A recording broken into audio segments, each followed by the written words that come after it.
I've come to discover that apparently it isn't the general consensus who the top 3 strongest pillars are in Demon Slayer. While Sanemi and Gyome are clearly among the top 3, a lot of people debate who would be the third. I will state now that this is a debatable topic, since we aren't explicitly told or shown who's the third strongest pillar. However, I think it's safe to place Muichiro there despite his young age, and in this video, I'll briefly explain why using panels, statements, feats, and calcs. Hope you all enjoyed. Muichiro, before even being introduced as a fighter, is established as talented among the pillars by Tengen due to his raw talent as a swordsmith. He lists him alongside Rengoku and Gyome in terms of being gifted/incredible, so this already puts him on a pedestal amongst the strongest pillars with actual quantifiable feats, and at a minimum above Tengen and whoever he would be above. Later, we get to see Muichiro in the Swordsmith's village and get some very impressive statements and feats.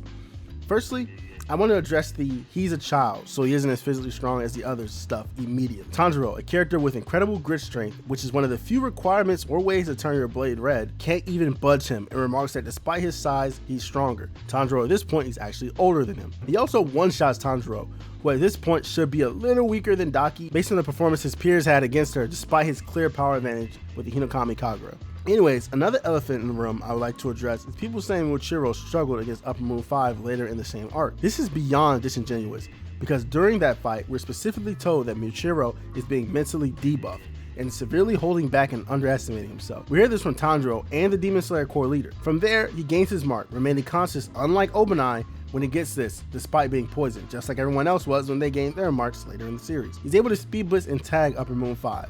And he's able to react not only to the pot's teleportation speeds, but also he could cut 10,000 fish in a matter of seconds, which is calculated around massive hypersonic for Muichiro's movement and attack speed to do so. This is one of the few solid speed calcs and feats for the series that is actually quantifiable, and merely sets a baseline for how impressive Muichiro is alongside the other pillars who would scale near him. Gyoko himself should match to this reasonably after transforming, since he's nearly able to tag Muichiro with his insta-kill technique. Even still, Muichiro is faster with the mark. His technique is an important factor to why he outscales the others, and closes the gap in power and hacks, allowing him to easily kill Upper Moon 5, even after amps and being poisoned, as well as his breathing restricted earlier in the fight. Later in the series, we get to see Muichiro face off against Upper Moon 1. I would like you to take into account his previous statements, as well as how he did against Upper Moon 5 without assistance, and consider how Koko would treat the likes of Giyu, Mitsuri, Shinobu, Tengen, or Obanai.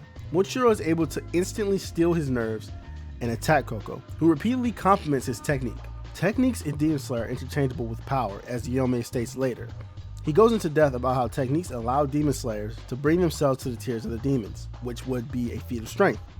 The moment Koko removes Muichiro's arms, he wraps the wound and continues the fight, and is, of course, overpowered. Place any of the other pillars I listed here and refer to their performance against the weaker pillars. Let's discuss that, by the way. Shinobu had to die to even weaken Doma. Despite speed blitzing, as people like to put it, which is arguable because Doma clearly states he's holding back, and is clearly implied by his chattering the entire fight, she couldn't make a significant effect on him without literally dying. If you don't believe Doma was held back and allowed himself to be hit, versus the ones he uses later in the fight against Inosuke. You could also argue her lungs were damaged, so she was nerfed, but so was Muichiro's against Upper Moon 5. Tengen's performance and his level in terms of how he would do against Koko is self-explanatory. I'm not going to get into that. Mitsuri and Obanai struggle against the Biwa woman for hours, who has no type of attack feats. You can argue that her technique was a clear hard stomp and that they would have killed her immediately. They fight Muzan and state multiple times that they aren't able to contribute. Their best feats respectively are ripping off a 4 times weakened Muzan's arm and stabbing him in the neck. This is all while Muzan is under the effect of 4 poison and has had his weak spots exposed while they're all getting help. This isn't a great feat. Giyu struggles against Akaza severely and needs Tanjiro to save him during the fight. Tanjiro also does the most significant damage against Akaza during the fight, while Giyu simply buys time or lands some blows on Akaza, which just enrages him to the point where he starts to regenerate his head. So, cutting back to Muichiro against Koko, Muichiro eventually stabs Koko, being one of the first to pierce his flesh. He turns his blade red before everyone else, creating a wound where it was, which slowed him down and eventually caused the disintegration of his body, which was helped alongside Koko's mental state, admittedly. Regardless, this feat is performed while Muichiro is chopped in half. Based on all the facts, it's impossible and improbable to put him below 3rd or maybe 4th strongest pillar if you still want to argue that Giyu is stronger, since he faces 2 pillars and lives, albeit he had tons of help in both these encounters. Muichiro just seems to fly under the radar because his design isn't as bold or as flamboyant as the other characters, but he clearly had the technique and strength that the others could only dream of.